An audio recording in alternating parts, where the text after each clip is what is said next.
तो बच्चों कैसे हैं आप? अभी हम स्टार्ट करने वाले हैं एक नया टॉपिक जिसके अंदर हम पढ़ेंगे सब्सट्रैक्शन ऑफ वेक्टर। यानी अगर हमें दो वेक्टर दिए हैं तो उसे किस तरह से सब्सट्रैक्ट करें वो हम देखने वाले हैं। तो मान लीजिए हमारे पास एक वेक्टर है, ये है वेक्टर ए और ये वेक्टर बी है। तो वेक्टर ए और वेक्टर बी को अगर हम ऐड करते हैं तो हमें क्या मिलता है? रिजल्टेंट मिलता है। और ऐड करने के लिए हम क्या करते हैं? तो वेक्टर ए को और वेक्टर बी को हम टेल से टेल जोड़ देते हैं। कहां पर? पैरेललोग्राम मेथड में। और फिर यहां पर इस तरह से उसका रिजल्टेंट बनाते थे। सही है?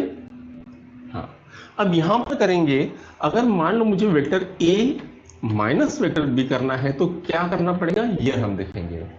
तो बच्चों एक चीज तो मैं आपको बता दूं, जैसे मान लो ये वेक्टर ए है, अगर इसकी डायरेक्शन 180 डिग्री से मैं चेंज कर देता हूं, यानी इसकी डायरेक्शन इस तरह से कर देता हूं, तो ये बनेगा माइनस वेक्टर ए।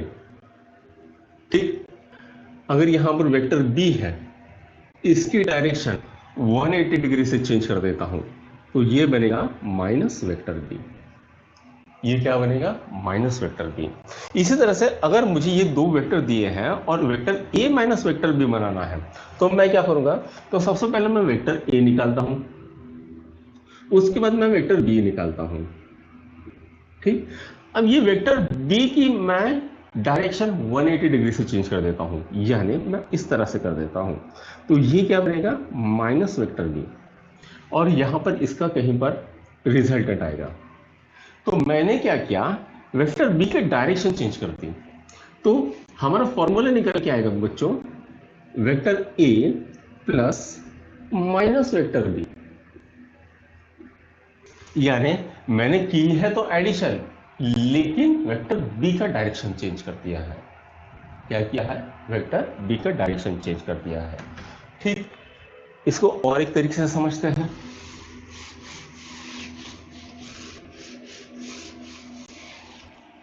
जैसे ये अगर वेक्टर ए है और ये वेक्टर बी है, ये क्या है? वेक्टर ए और ये क्या है? Vector B. दोनों के बीच में एंगल थीटा का।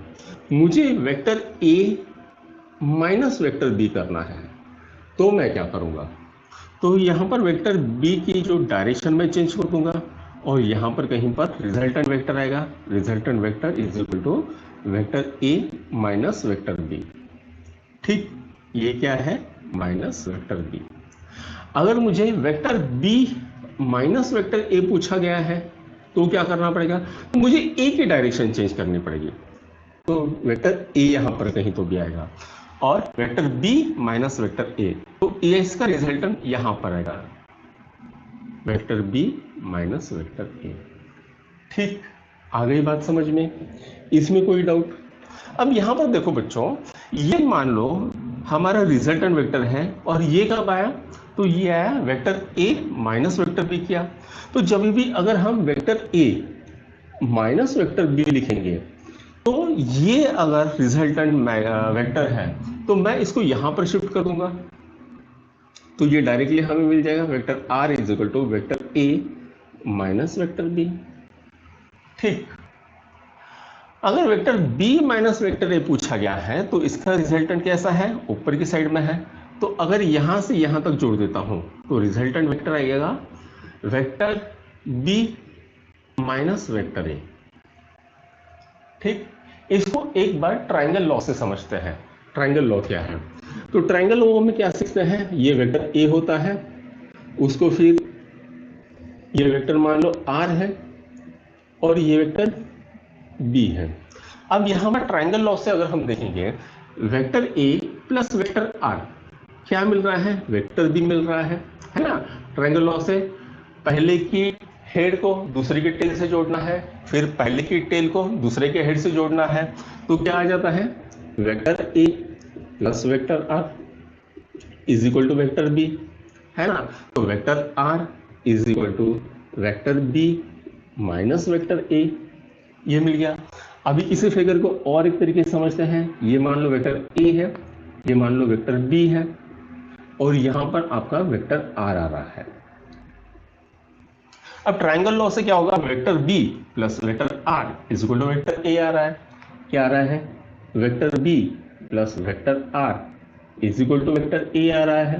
तो यहां पर vector are is equal to vector A minus vector B हो जाएगा, सही है। ये हम ट्रायंगल लॉ से भी कर सकते हैं। जब हम रिलेटिव वेलोसिटी की प्रॉब्लम सॉल्व करेंगे काइनेमेटिक्स के अंदर, इसको बहुत अच्छे से हम सीखेंगे, ठीक। अब यहां पर देखते हैं बच्चों, अगर रिजल्टेंट वेक्टर है तो रिजल्टेंट वेक्टर में उसका मैग्नीट्यूड भी रहेगा और डायरेक्शन भी रहेगी। उसका क्या रहेगा, मैग्नीट्यूड भी और रहेगा और डायरेक्शन भी रहेगी। अब मैग्नीट्यूड कैसे निकालते हैं और डायरेक्शन कैसे निकालते हैं, ये हम सीखेंगे। मान लो ये वेक्टर ए है और ये वेक्टर बी है, तो दोनों के बीच में एंगल कैसा है, थीटा है ना। अब हमें करना है वेक्टर ए माइनस वेक्टर बी करना है, तो मैं क्या करूंगा, वेक्टर बी की जो डायरेक्शन है वो चेंज कर दूंगा। तो ये एंगल कितना आएगा बच्चों, तो ये एंगल आएगा 180 माइनस थीटा आएगा, बराबर है। ये एंगल कितना आएगा, 180 माइनस थीटा है, और रिजल्टेंट कैसे जा रहा है, यहां पर जा रहा है। तो अगर मैग्नीट्यूड है मेरे पास, ओरिजिनल फॉर्मूला क्या है, r is equal to under root A square plus B square plus 2ab cos theta, है ना। अब बच्चों यहां पर जो ये ए और बी जो लिखा है ये मैग्नीट्यूड है, और मैग्नीट्यूड कैसा रहता है, हमेशा पॉजिटिव रहता है।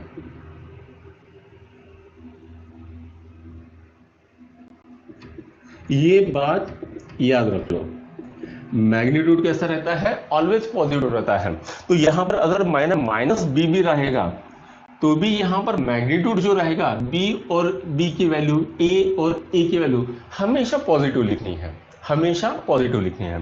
तो यहां पर अगर हम बात करें ये वेक्टर की, ये वेक्टर और ये वेक्टर, तो इनका एडिशन, तो ये क्या आएगा, a square plus B square plus 2ab, और ये क्या आएगा, cos 180 माइनस थीटा आ जाएगा। ये क्या आ गया, cos 180 माइनस थीटा आ गया। अब बच्चों cos 180 माइनस थीटा क्या होता है, वो होता है माइनस cos थीटा, वो क्या होता है, माइनस cos थीटा। अब यहां पर लिखेंगे हम a square plus B square plus 2ab cos, sorry यहां पर माइनस cos थीटा, है ना। अगर इसको फर्दर सिंप्लीफाई करते हैं तो ये क्या आएगा, A square plus B square minus 2ab cos theta.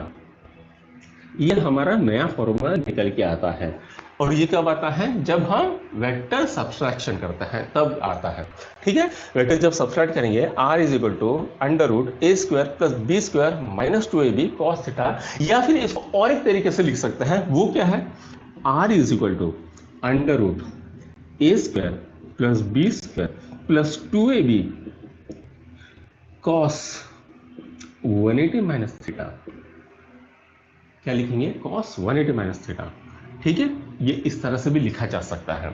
अब मैग्नीट्यूड की बात करें तो मैग्नीट्यूड भी बच्चों इसी तरह से हम निकाल सकते हैं, मैं डायरेक्टली निकाल देता हूं, है ना। tan alpha is equal to b sine theta upon a minus b cos theta. यहीं पर पुराना फॉर्मूला हमारा क्या था, sine tan alpha is equal to b sine theta upon a plus b cos theta था। पुराना जो फॉर्मूला था वेक्टर एडिशन का, वो क्या था, b sine theta upon a plus b cos theta था।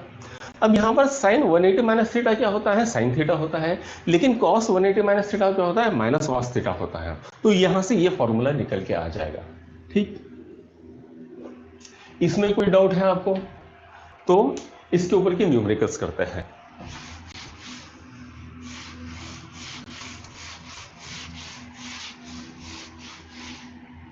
ठीक है, चालू करते हैं इसके न्यूमेरिकल्स। मान लो मेरे पास वेक्टर ए का मैग्नीट्यूड दिया है 5 और वेक्टर बी का मैग्नीट्यूड दिया है 3, और दोनों के बीच में एंगल दिया है 60 डिग्री का। तो अब मुझे पूछा गया है वेक्टर ए माइनस वेक्टर बी कितना होगा। बहुत ही हलवा सा सवाल है, करते हैं। R is equal to under root A square plus B square minus 2ab cos theta. R कितना है 5, इसको डायरेक्टली 25 लिख देता हूँ। बी कितना है 3, इसको डायरेक्टली 9 लिख देता हूँ। -2 इंटू 5 इंटू 3 कॉस 60। कॉस 60 कितना आता है 1 आता है, 1/2 आता है, तो ये मैं डायरेक्टली 1/2 लिख देता हूँ। ठीक है, 2 से 2 मर गया। ये कितना आया 34 -15 निकाल लो, है ना 25 आता है आंसर। ठीक है, तो ये कितना आएगा आप निकाल लो। आता है आपको निकालना, निकाल लो। ठीक, ओके, ये कितना आया 19। नहीं आता हो किस बच्चों को तो निकाल के दे देता हूं, है ना 19। अब नेक्स्ट प्रॉब्लम करते हैं।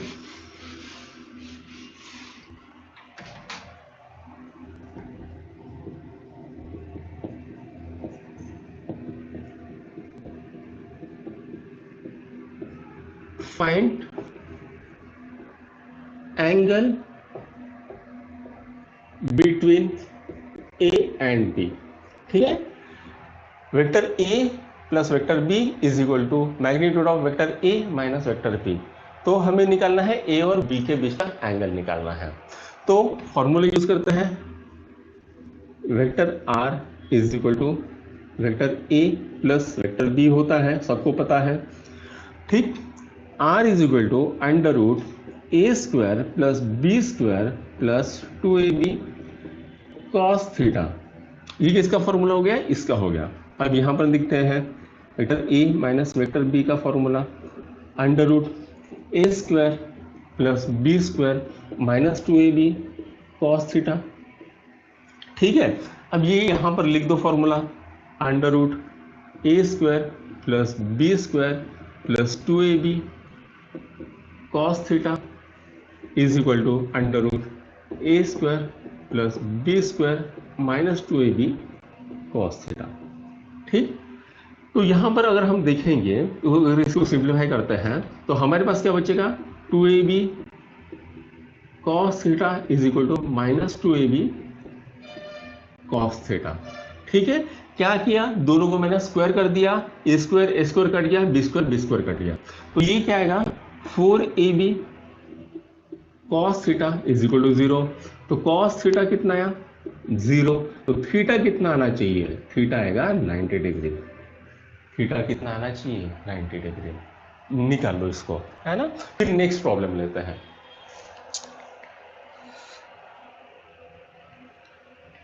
लिख लिया, next problem,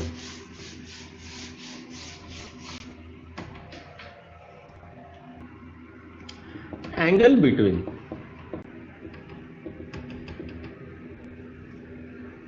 minus vector A and vector B is 120 degree. Angle between minus vector A and vector B is 120, then find 3a cap minus 2b cap is equal to कितना angle. तो हमें क्या दिया है, minus vector A and vector B दोनों के बीच में एंगल कितना है 120 डिग्री। हमें पूछा गया है -3a cap minus 2b cap के बीच में कितना एंगल होगा। ठीक, तो यहां पर प्रॉब्लम सॉल्व करते हैं। ये मान लो ये हमारा वेक्टर ए है और ये क्या है वेक्टर बी है। अब यहां पर बोला गया है माइनस वेक्टर है, तो ये क्या हो जाएगा माइनस वेक्टर है, और बी इसके बीच में एंगल कितना है 120 डिग्री का। ठीक, इसके बीच में एंगल कितना है 120 डिग्री का। अब हमें पूछा गया है -3a cap minus 2b cap, यानी इसको अगर हम 3 गुना बड़ा कर देते हैं और इसको अगर हम 2 गुना बड़ा कर देते हैं और इसको डायरेक्शन चेंज कर देते हैं तो एंगल कितने का बनेगा वो हमें पूछा गया है। तो सॉल्व करते हैं इसको। ठीक, सॉल्व करना है आपको या आप कर लोगे? ओके, हम सॉल्व कर लेते हैं। ट्राई करो फिर मैं बताता हूं।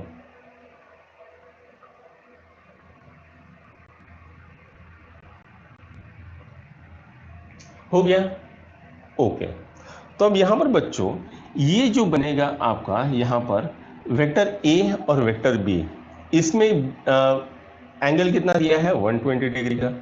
अब यहां पर ये 120 डिग्री का एंगल है, तो ये एंगल कितना बनेगा 60 डिग्री का। ये कितना बनना है 60 डिग्री का, ठीक है। अब यहां पर मैं फॉर्मूला लगाता हूं, R is equal to A square plus B square plus 2ab cos theta, ठीक।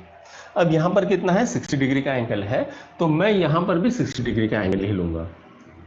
ए की वैल्यू कितनी है 3 यानी 9, बी की वैल्यू कितनी है 2 यानी इसको 4 ले लेंगे। मैग्नीट्यूड हम हमेशा पॉजिटिव में लेते हैं, ये याद रखना।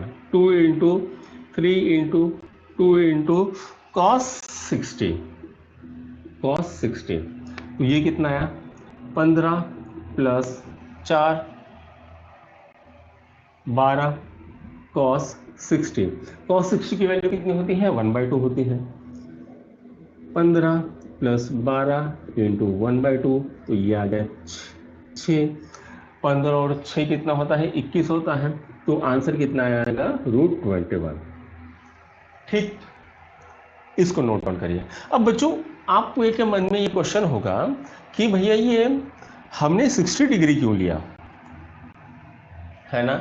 तो यहां पर देखो, और यहां पर प्लस क्यों लिया, ये क्वेश्चन आ सकता है। अब यहां पर देखो बच्चों दोनों वेक्टर कैसे है निगेटिव है, तो यही एंगल आएगा 60 डिग्री। तो डायरेक्टली इसको सॉल्व कर दो या इसको सॉल्व कर दो, है ना, तो वो आंसर एक ही आना है आपका, ठीक।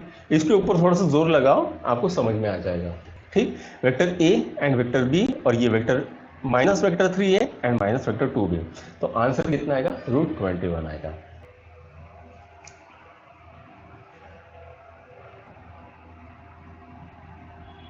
तो इसको नोट डाउन करिए।